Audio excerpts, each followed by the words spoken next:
Nathan Klein Institute. She holds a bachelor's degree from Brown University and a PhD in neuroscience from New York University.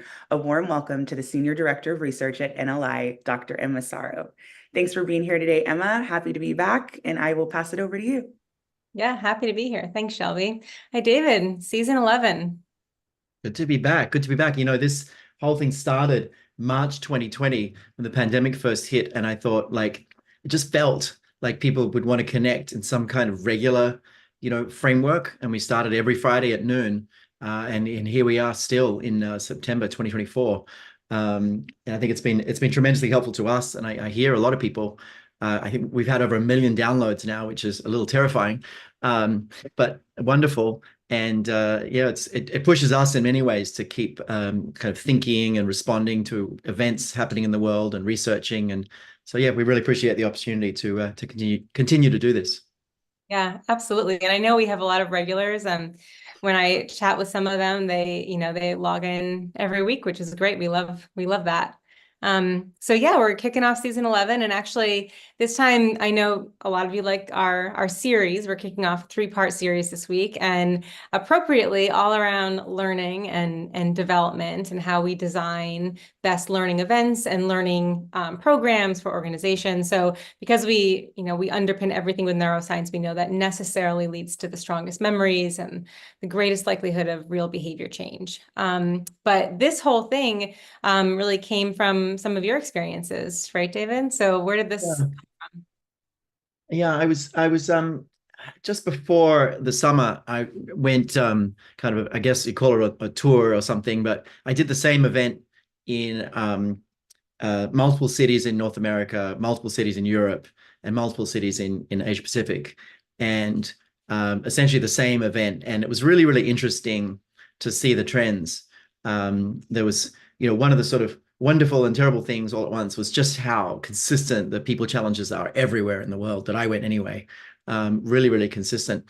And we were doing this event called a leadership development mini summit focused on the way to really think about developing leaders next level. And in every single session around the world, everyone like stopped me in this one area and said, we want more, we want more, we want to understand this. And that was basically when we talked about like really designing leadership experiences in a whole different way.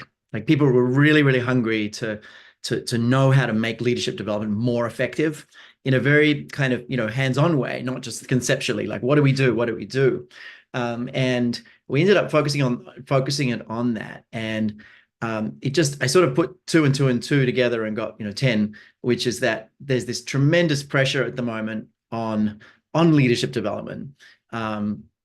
For lots of reasons, and a tremendous pressure on learning generally, like any kind of learning, like a huge amount of pressure on these things. And actually one of the really good things to do when you need a breakthrough is sort of take a blank slate and start with the science and see where there might be insights from the science, rather than sort of tweak what you have. Like sometimes if you need a real breakthrough, you don't want to tweak what you have. You want to start again and kind of start with a blank slate. And it's well known in industry. China, for example, this sounds like a complete segue, or non-segue, but China, for example, has had a lot of kind of opportunities in the last decade, in particular, to completely kind of leapfrog manufacturing against the West, because they've had a blank slate and they've just kind of taken the latest ideas and started with what the science says today, and didn't have the decades and decades of systems and things that they just they had to build on, right? And in a similar way, I think if you can sort of take a bit of a blank slate and say, well, let's start with the science today. What do we know? How do we build on that forward to do things really, really differently? And I think that's the opportunity right now, because we don't need a 5% improvement in effectiveness of learning or leadership development. We need like a 200 or 300% jump in the effectiveness of where we are now. And I just don't think you get there by tweaking and making the slides prettier. Yeah, absolutely. And and this is not just your own experiences. We see this. I mean, by taking a blank slate approach, which I love, and, looking into like, what are the experiences of employees right now and organizations, there's clearly a need for a huge change in how we upskill individuals, how we develop learning, how we develop leaders, or just employees in their positions and allow them to move around in the organization, right? Yeah, so I think, today we wanted to dig into like some of the foundational thinking around design of learning and leadership programs, and we'll put those together in a bucket, right? Learning programs of any sort and leadership programs, right? But there's design of them, and then there's the actual delivery of them, or facilitation and delivery, right? So kind of two halves, design, facilitation. So, what we wanted to do today was dig into what the research is saying, what our point of view is, and just some like challenges, some kind of provocations, I guess, of ways to think about starting with a blank slate, how you might do it, what's possible. And then I think next week we're doing a session on designing large events. We're seeing a lot of large events come back, like the 100-person or 300-person, leadership retreat, or the annual conference, or even the small retreat. So what's involved in designing these larger events? We've been involved in that for a long, long time, both our own and designing other people's. And I think you'll find that interesting, especially if you're in that space. And then the third week, we're doing something we'll talk briefly about today, which is learning audits, something we started in the pandemic, which is essentially putting some real analysis to your entire learning ecosystem in an organization, and getting some really helpful and powerful insights about where the breakthroughs could be, as well as where the tweaks might be. But so we'll talk about that, in some depth in the third session. So that's where we are. Yeah. I mean, and the thing is, it makes sense for us to dramatically change what we're doing. I mean, not only from, we'll cover some of the industry statistics coming up right now, but also that we know so much more about learning and how the brain learns. And a lot of industries are tapping into that, like social media, for instance. It taps right into how we learn best. And that's why it pulls us so strongly and changes our behavior so easily, because it's tapped into that research. And so why not do the same thing? Look at the most updated research. We know so much more about how the brain learns socially, like online and in virtual spaces, all of that we're using right now at work. Yeah, absolutely. I mean, I'd love to hear some comments from the audience in a moment, but I think the pressures on learning, I'd be curious to hear kind of why folks think there's such pressure on learning. From my perspective, obviously there's the broad upskilling, reskilling movement that's happening, right? And what's happening, not just with AI, but many technologies just being interconnected, and all sorts of technologies are changing the game, is that there's this massive acceleration of things you need to learn, but also the half-life of those skills are really decreasing. So you might learn a computer program 10 years ago, it would last for your career, or 5 years. Now you'll learn something, that program is like irrelevant in 2 years or 3 years. There's something else. So the half-life of skills that we're learning has really come down significantly.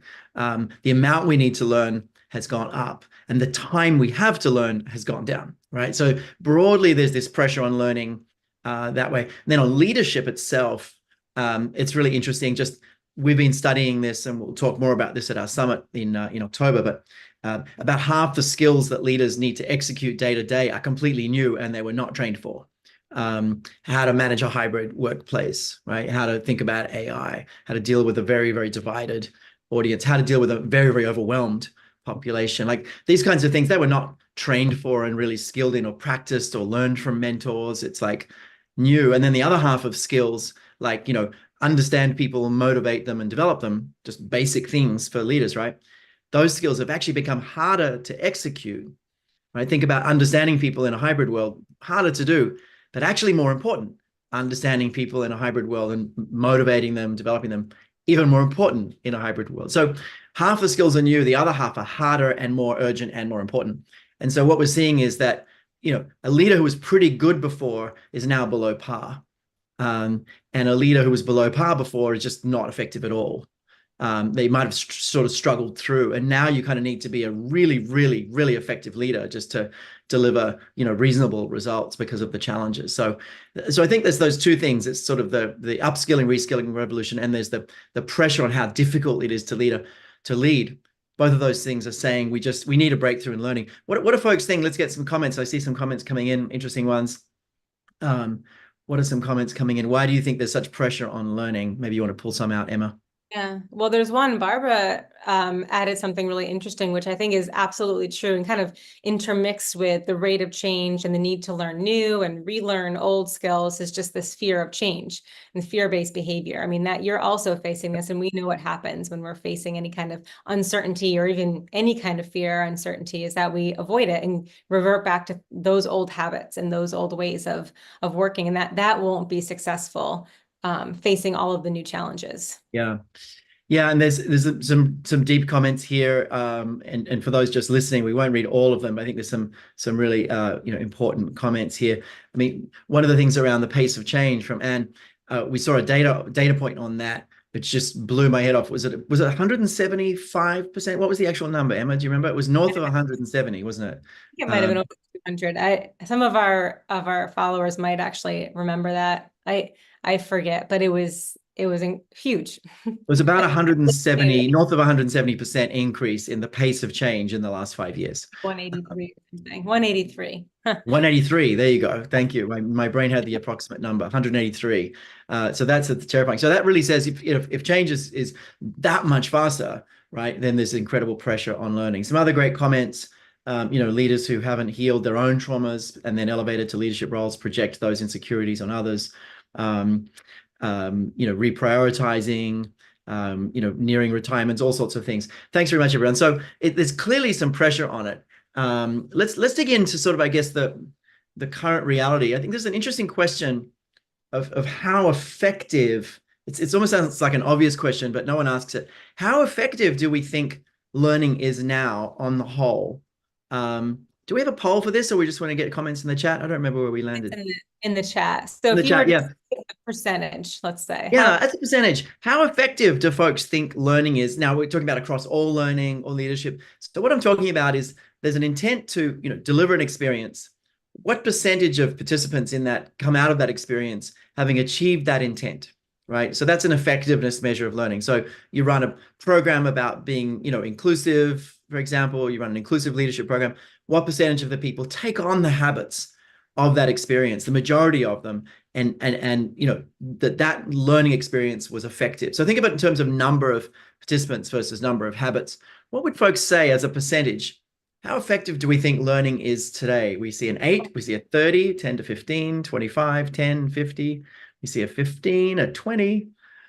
We see a 5, terrifying, 25%, don't call me Max. 10%, sorry, that was a very bad dad joke. 10%, 30%, 10%, not very big numbers, are they? No. Right, interesting. It actually matches what we're seeing in the industry reports as well. Yeah, the way it's being measured is incorrect. That's true. It's not being measured very well. So we don't have consistent measures. It's hard to measure these. So I think what we see, and we haven't measured this directly, we measure the percentage of an audience that has at least one of the intended habits as a real habit, like it's something that they do at least a month after a program and sometimes 6 months after a program.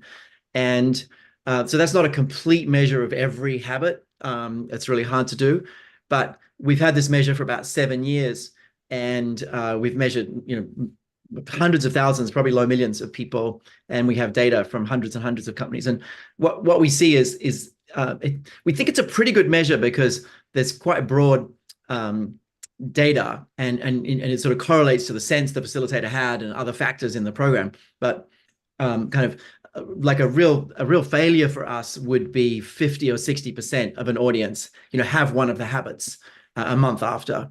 And it's not necessarily by them, it's evidenced by their team. And the highest we've been able to get is like north of 95%. And that's for something like growth mindset, where we have, 95% of people are noticing a growth mindset, talking about it, growth or fixed mindset, every week. Like it's really a part of their lexicon every week. It's a habit now. So we're able to get as high as 95, north of 95. I don't think we've ever gotten north of 96. I think 96 is our top number. We regularly get between 85 and 95. And a good result is like 75 to 85%. But that's using a completely different approach to learning than most approaches to learning. It's where learning is not a one-off event, it's a month at least, with something every week for a month. So it's a really different approach. But I think it's possible to get learning dramatically more effective. Can you get 100% of people 100% of the time? Absolutely not. To do a new habit, can you influence 80% of an organization to do things meaningfully different and continue to do things meaningfully different? I do believe that's possible, and the data is showing that up. It depends on the skill you're trying to give them, right? And how much it's a lot to do with how it's rolled out systemically in the organization. But I think it's very possible to get 80% of an audience in really doing things meaningfully differently. That's been our experience. But right now, there's a big gap between that and 5%, 10%, 25%, as people were saying. Interesting. What do folks think about that? Is there any comments on that in the chat, or anything you want to add to that? Yeah, I think there one thing that Paul wrote in is the time commitment made to anchor the new habits. And I think the way that we've been designing our work is really to kind of focus on that, given what we understand about our, like, the attentional range in humans and like the spacing needed. And we have our own brain-based models that we know are based in how we design learning. And I know we talked about bringing ages into this, but this is, our foundation for how we design our learning programs and even how we design the delivery of the learning. We link back to the neuroscience.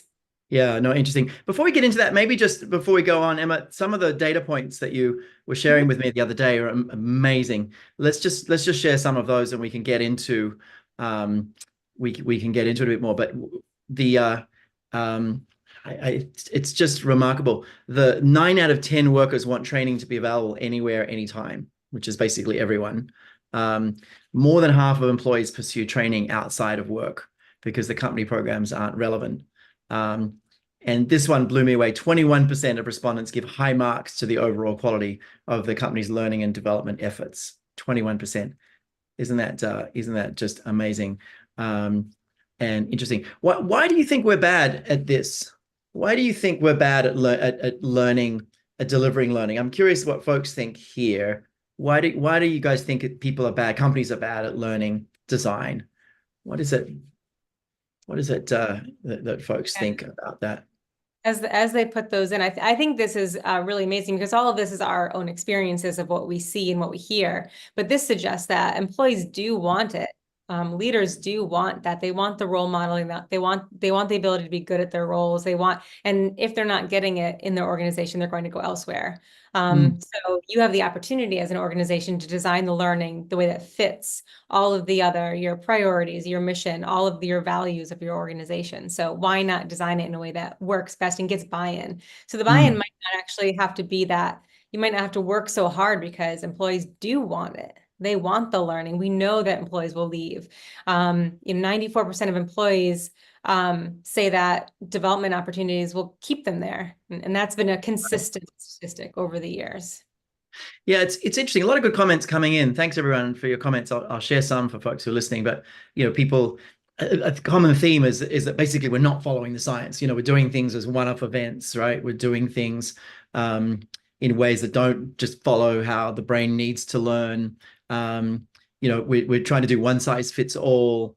There's, I think there's a lot of that here in the comments. And I think that there also, we have an expedience bias and just kind of do what, education does. Let's just follow what people do in, K-12 and universities, and that must work. So let's do that. So that doesn't really work. And then I think there's, it's often seen as a cost center without a real understanding of the business benefit. So I think a big theme also is just a lack of understanding of the first principles of learning, and in particular, learning when you're trying to scale learning, because I think that's where the problem comes in. It's relatively easy to take a team of 10 or 20 people and design and deliver something that meaningfully, changes them if you allocate the time, right? If you just, put them in a webinar for an hour, it does very little. Put them in a classroom for a full day, still does very little. But if you really allocate the time and come back over time, it's relatively easy to get a team, a single team of, a dozen, 2 dozen people, and do something meaningful and have them really, really transformed. Now, of course, there's degrees of success within that. The hard thing is when you say, we've got 500 people managers and we want them to all be better at, let's say, giving feedback, right?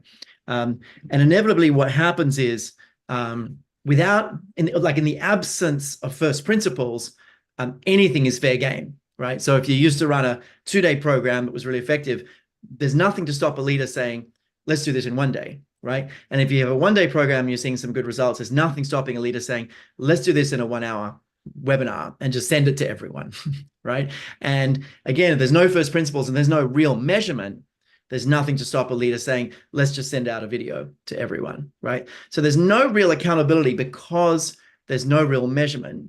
And NPS isn't measurement. The real measurement is a measurement of the percentage of people that have a desired habit a month after the program. We call that the behavior change percentage.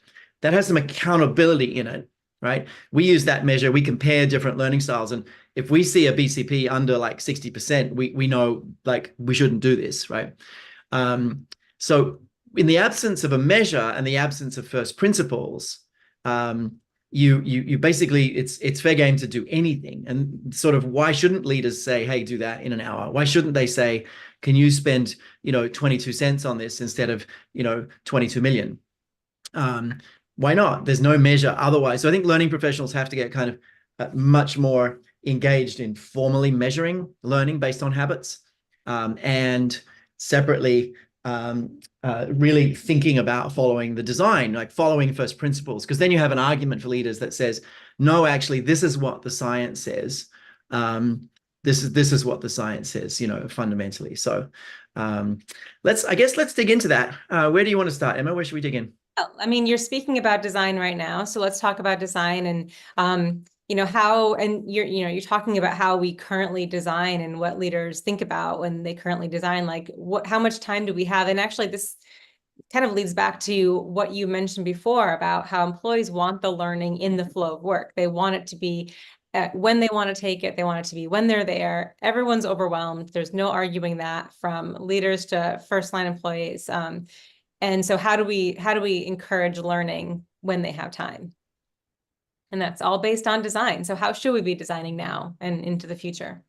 Yeah, I think we're at a point where companies need to really take seriously these two types of these two windows for learning, right? There are really two windows for learning to occur, and it basically comes back to how you focus attention, right? Without attention, there's no learning. High attention, you get high learning, right? You need very high quality attention. So there's two ways to basically get high quality attention. One way is you gather a bunch of people, you nail their feet to the floor in chairs, and you make them sit in a room, right, for a certain number of hours to pay attention to something, and you have their peers there so they can't be on their phones, and everyone's got to focus, right? So that's one way. That's the classic way, right? That's the just in case learning.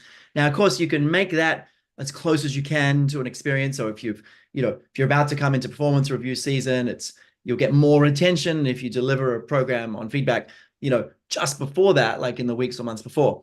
But you're still basically trying to force attention while every participant in the room attention is on things that feel 500% more urgent and important, right? So their attention's actually on like the client that's really suffering right now, and they feel guilty not managing the client. So half of their brain is like out of the room on the client managing things, right? So it's not the biggest priority for them, right? So just in case learning, which we still do a lot of, and all of you still do a lot of, just in case learning has a role, but it's an attention thing. So how do you get attention and keep attention for that just in case learning? But we're moving into an era where learning in the flow of work is going to become like unavoidable. You're going to have this for people.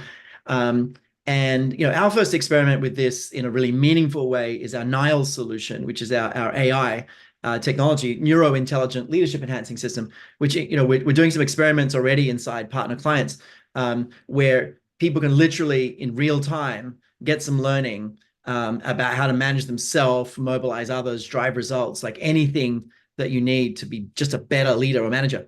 You can get that in real time, right? And you can ask it a simple question, you can dig deeper, you can develop like role plays, you can practice things, you can like the incredible, it's blowing my mind what this is capable of doing. And I think we're going to get more and more organizations serious about like this kind of learning in the flow of work.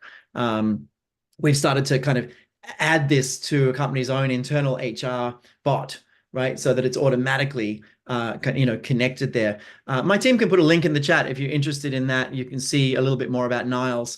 But we're not like fully scaled with this yet. We're learning fast. We've been working on this for a year or so, but it's out there. We're using it. All our employees use it, find it incredibly helpful every week. So I think learning in the flow of work is coming in a big way.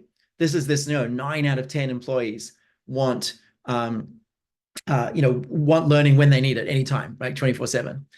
But there's a challenge with that, is that what that's not doing is creating like shared experiences, creating building relationships, sharing knowledge between people, this kind of thing. So there's still a role for that just in case learning experience. And it's great to do that, as I said, up against things that matter. And there are radically better ways to build those experiences that you get more like the 80 or 95% of people having habits, radically better ways. And one of the conditions for that, I kind of already mentioned, it's attention. And let me pause and go back a step. We asked this question 16 years ago. We started on this question. It's one of the first questions we started studying, which is how do you make learning stick? And we published for the first time in 2010, and then did an update to this in 2012. It's probably we're probably due to do that again. But what we basically did is we said, what are the first principles for designing learning so that you get real embedding, so that you get stickiness, right? Not so that people vaguely remember things, but so that you get real stickiness. And we came out with a framework that stood the test of time. This is the thing that everyone wanted to spend like so much time on. And it's called the AGES model, right? Attention, generation, emotion, spacing. We'll put it in the chat and give you some links. But AGES is the framework that gives you this tool for like debating with leaders, because essentially the framework says all 4 of these have to be high, or have to be moderate to high. All 4 of these have to be moderate to high to get reasonable recall, right? And for things to be sticky. And we talk about easy recall under pressure. That's really the measure, easy recall under pressure. So all 4 of these have to be moderate to high to get easy recall of ideas under pressure. So attention is one, and you need very high attention. Right? You can measure the attention in different experiences. Like the attention in the afternoon on a one-day program is kind of useless, right? The attention for the first few hours on a one-day program is amazing. So like make things 2-hour programs in the mornings, right? And split them up, right? Attention in a 15-minute burst is amazing, right? If you really hold people and focus people and things like that. So attention became one of the first principles that really you can anchor on. And if you don't really have attention, so it doesn't work. So for example, the leader who says, well, why don't we just send a recording of a webinar out to everyone and tell everyone they have to watch it? The answer is attention will be radically no, because there's no social pressure. People will play it while they file their papers. People will play it while they have dinner. People will play it while they're doing something else to say they've done it, right? And to vaguely get a sense of it. But there's not enough attention to learn. Very few people will actually play it at all, in fact, and most of those who play it will multitask. So, compared to a live experience where people know they could be called on at any moment, you can see they're there and they're on camera, attention's radically up compared to recording. So now you've got like a framework, right? Attention's a framework. Generation is literally the quality of connections made, the quality of the connections made between a new idea and existing ideas, right? So it's literally about the links between some new concept for how to give feedback, for example, and existing concepts. How well are these connections made, which determines how sticky the ideas are. Strongest form of generation is the moment of insight, where something suddenly comes together and it really, really stays with you, right? That's generation. Emotion the big one. So emotions are incredibly low if you're just watching a recorded webinar. There's no emotion involved, right? Compared to, you're with a group of 20 peers and every 3 minutes someone's being called on to share something, you're like really feeling things, right? And the strength of emotion correlates to how well we remember things. So emotions are really, really important. And then the S is the surprising one. Spacing is critical. If you have no spacing, like if you have really strong attention, really strong generation, really strong emotion, but it's a one-off, you probably won't get much embedding at all. Whereas you add a serious bit of space to this, you get a big increase. And then ideally what you want to do is really space things out a considerable amount of time, at least a week, sometimes 2 weeks, sometimes even a month. In fact, the research that's out there shows the longer the interval between learning events, the longer you'll remember things. So spacing is a really, really important one. And you want to do everything you can to space the learning out. And it's not just an accountability effect. That's a big piece of it. A big piece of it is coming back together, create some accountability for people to focus on things. You can really leverage that. But it's also the reanimating networks in a different context. It's the effort of reanimating networks. It's the way we grow memories. We don't store them. And in fact, to Barbara's question, the longer interval between sessions, the longer we remember them because of the increased effort to remember everything from last time. And it's actually embedding things further. So attention, generation, emotion, spacing. This is like the foundational principles for designing learning. And you want to design learning with moderate to high ages. And if any of these are not moderate to high, you really won't get the embedding you need. So all sorts of clever ways of thinking about that. And emotions, there's a few comments in the chat about emotions. The interesting thing about emotions is slightly positive emotions are not helpful. Everyone's like, oh, people should feel safe and comfortable and all that. It's actually not true. If you want people to remember things, you don't want them feeling safe and comfortable. They won't remember anything. You actually want a roller coaster. And at the end, they feel really positive about it, right? The ideal you want is people feeling safe at the start and then unexpectedly quite scared and anxious and then have a real high experience of learning something and then be anxious again and wondering how they're going to pull this together. And then suddenly it all comes together. And at the end, they're like, wow, that was an amazing experience. That's the ideal learning experience, is that there's real challenges and real moments where they don't think they can do it, where it's actually hard. Their heart is racing a little bit at times, but not so much that that people are overwhelmed. So there's an amount of like discomfort that's actually important. And we've talked about this a lot. It's a delicate edge, and of course you can cross over the line sometimes. Just as a comedian sometimes crosses the line, gets canceled. Like facilitators sometimes will cross the line, make some people too anxious accidentally. It can happen, but you've got to get close to that line of making people a little anxious. If you design learning so that everyone feels just fine and no one's challenged, you're not really going to get learning. And we have that argument all the time. So attention, generation, emotion, spacing. These are the 4 things that you must design for.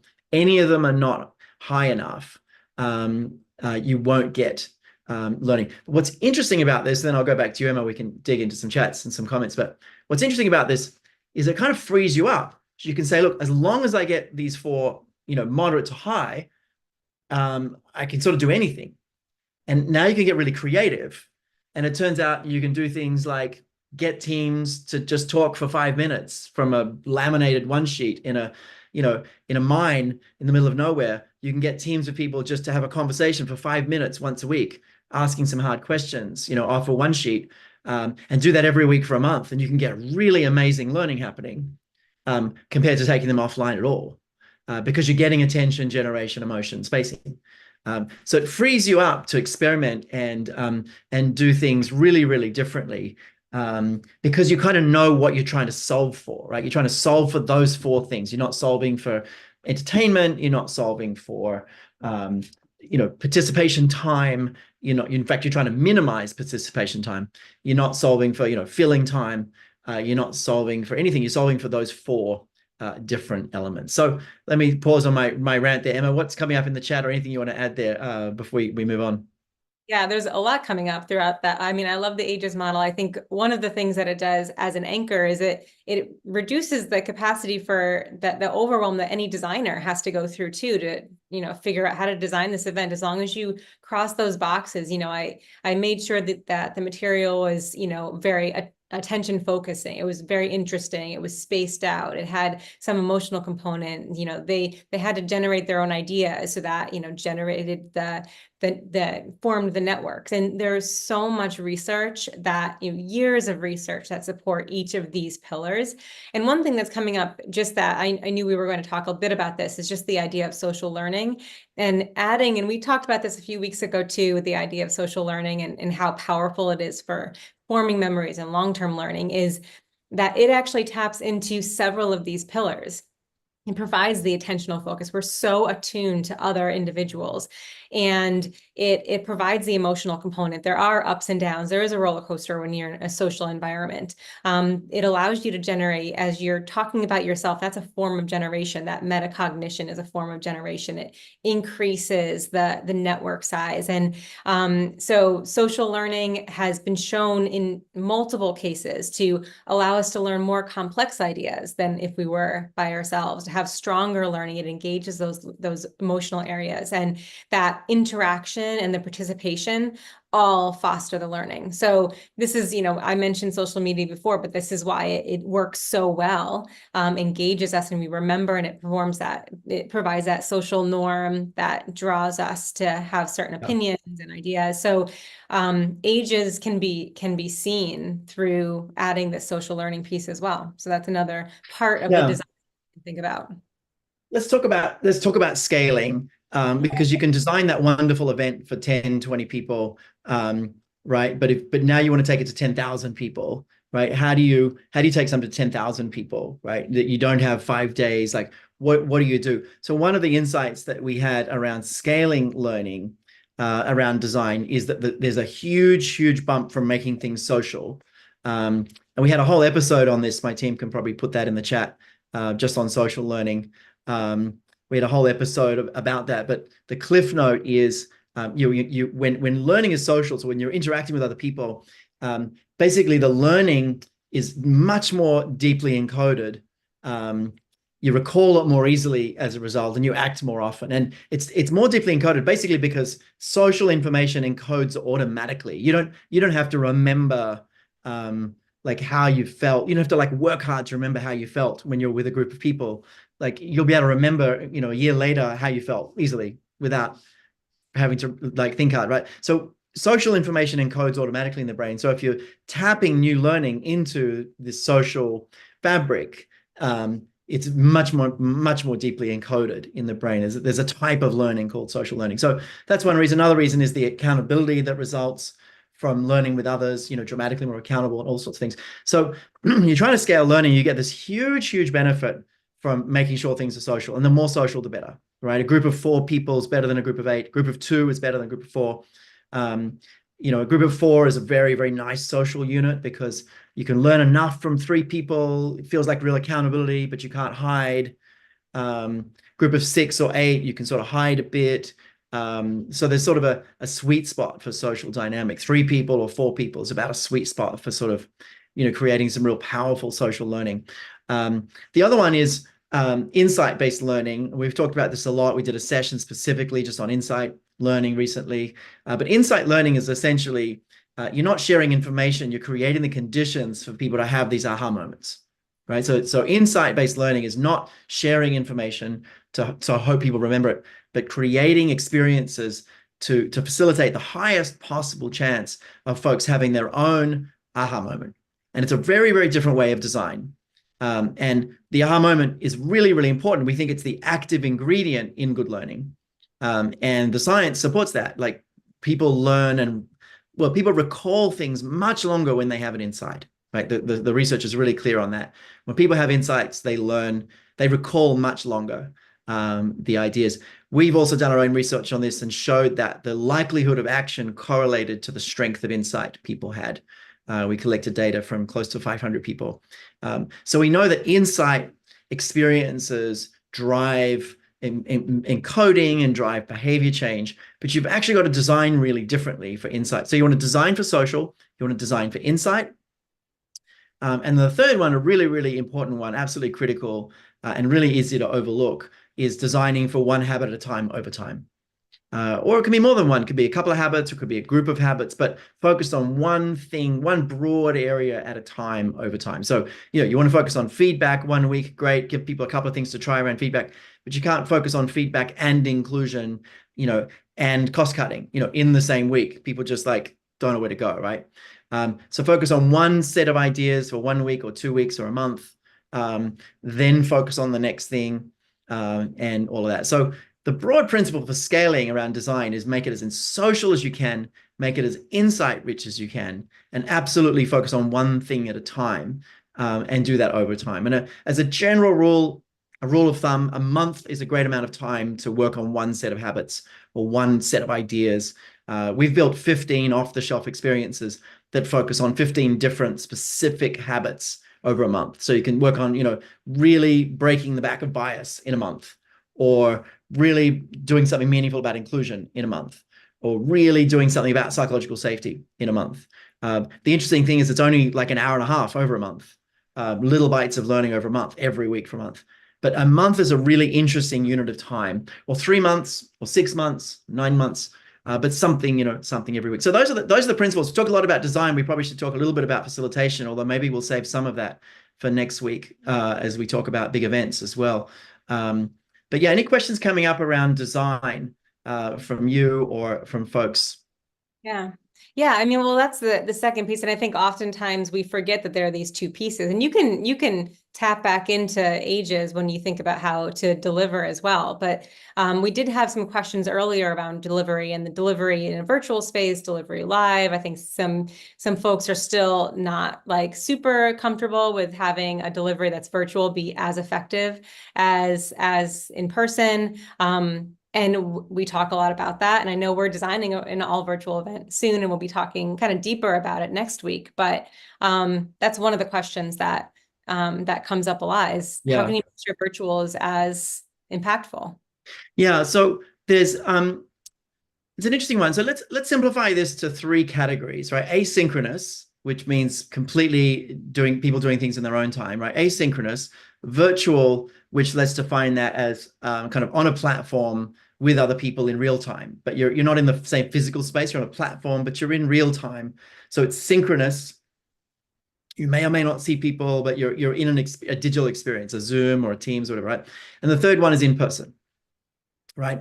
So asynchronous, virtual, and in person, right? So they have different qualities. Let's say some obvious things first. If you think about scale, asynchronous radically kills it on scale, right? Virtual is great on scale. In person is terrible on scale, right? Now let's think about ages for a minute. You'd think that attention is terrible in asynchronous. Actually, we think there's ways to make attention moderate. We can't necessarily make it super high, but we can make it high enough using some tricks. And there are ways of making attention high enough. With virtual, the way most people design virtual is their attention is terrible, right? They'll take a 4-hour classroom and turn it into a 2-hour Zoom. It's like, forget about it. Just don't even bother, right? So, a virtual session should be 50 or maybe 80 minutes at the most. Everyone on camera, group size under 30, constant use of the chat, constantly requiring people to put something in the chat, like everyone required to put something in the chat every few minutes, right?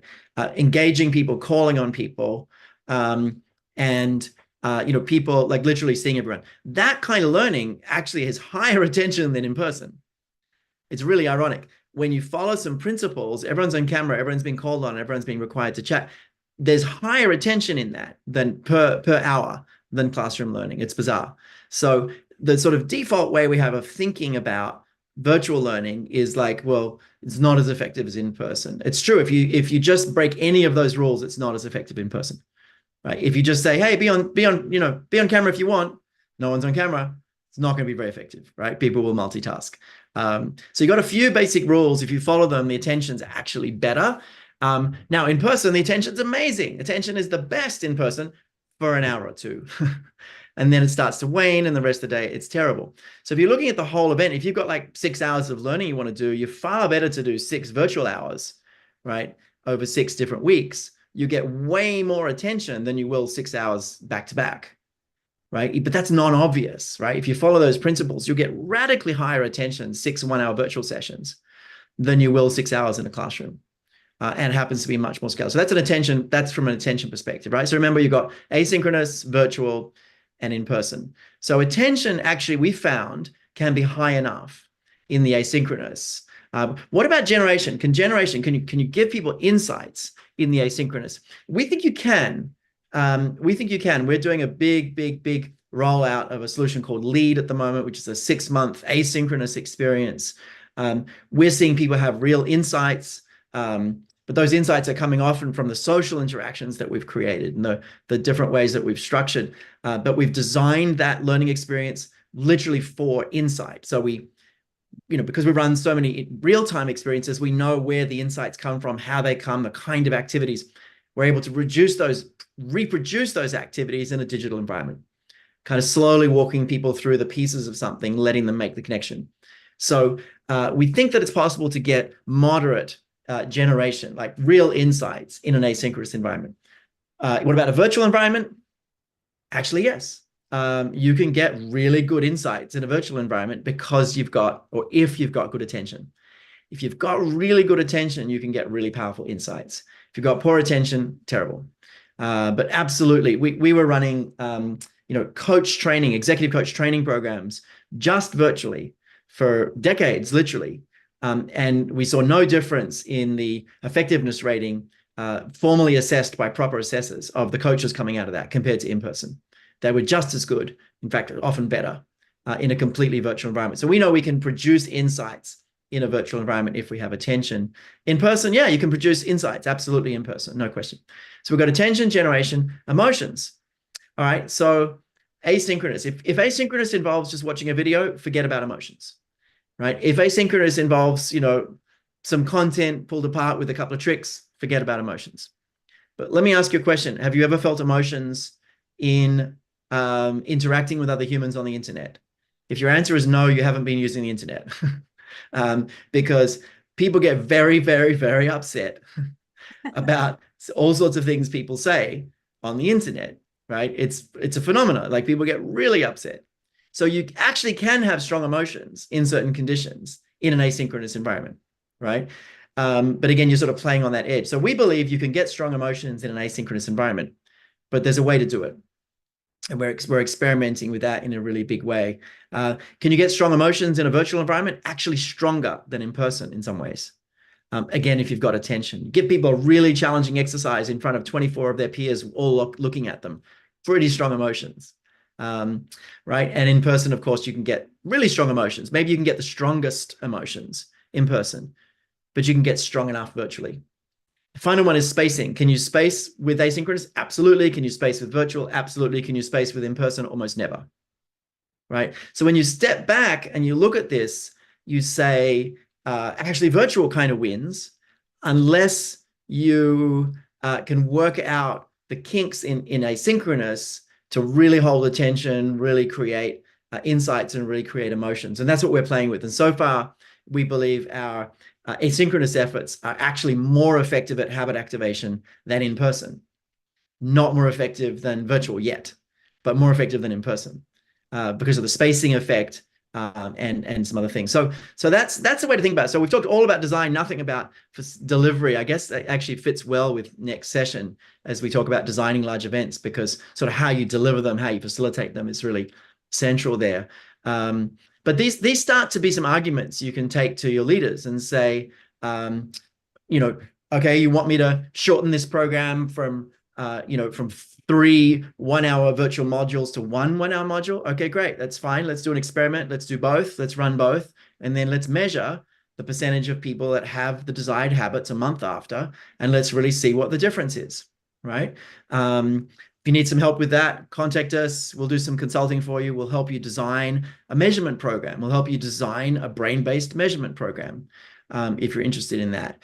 By the way, everything I'm talking about we found people were so kind of fascinated by, I forgot to say this at the start, we've put this into a one-day program, which we're launching in November in New York, and also in London in November as well. So in November, we're launching a one-day program. It is only for internal practitioners. So you're inside a company, you're inside an organization, an existing client, or can be any organization that's not in our direct space. So we're doing that. My team can probably put a link in for that. It's called Brain-Based Design and Facilitation. So we're running a program in person, a one-day experience. And you're going to say, why are you doing it as an in-person experience? We're going to kick that off in New York, and then we'll do a virtual version of this as well, which will be a series of virtual sessions after that, which will kick off around a similar time. But we're kicking off in New York for those who want to be together. There are obviously benefits to being together. One of those is not scale. We don't necessarily need scale with that experience. You're trying to scale, you don't want to design for in-person. You want to scale, you want to design for virtual, or you want to design for really, really, really clever asynchronous. I don't know that internal talent teams have the time, energy, and resources to design asynchronous that works. We really know the science. We're like a year into that with a huge team working on it, and I feel like we're halfway there. So it's a real thing to do, but internal teams can design reasonably effective virtual programs without any help. But yeah, feel free to reach out to us if you're interested in support with designing, measurement strategies. Just put measurement and your company name. We can talk to you about just a brief consulting project to help you design your measurement program and give you those tools. We can probably do that in 3 or 4 sessions virtually. We're also, and you're going to hear more about this, we're doing these learning audits. We started them at the start of the pandemic. We're coming back to them because of the sudden pressure on learning again. So we're doing these learning audits. We have a whole session on that, not next week, the week after. So learning audits literally show you where the gaps are and how to fix them and what to do. It's not just ages, it's lots and lots of things. So that's coming up. So if you're interested, sooner than that in a conversation, just put learning audit and your company name in the chat. Emma, we're coming up to the end. Just put your company name as well. If you're putting measurement in there, just so we know where you're from, we can point you to the right person in our team to support you once we know your company name as well. Emma, anything else you wanted to cover today on design? We didn't talk about facilitation at all because there's so much to say about design.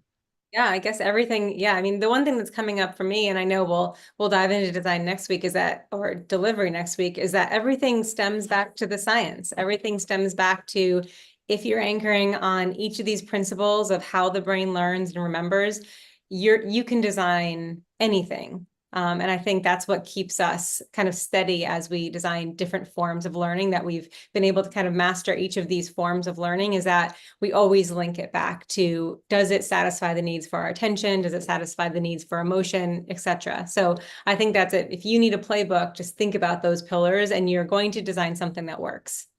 Yeah, it's 14 years old now, ages. It's really stood the test of time. It's lasted for ages. It's really working. It's become more important, we think. It's become more helpful. And it really is an effective tool for assessing. I'll go right back to the start. Your leaders are saying, do more, on learning with less money. Like, get a clean slate and say, hey, boss, let's start from scratch. Let's design something that really follows the science and something that really scales. And let's do some experiments. The experiments are low cost in a virtual environment for sure.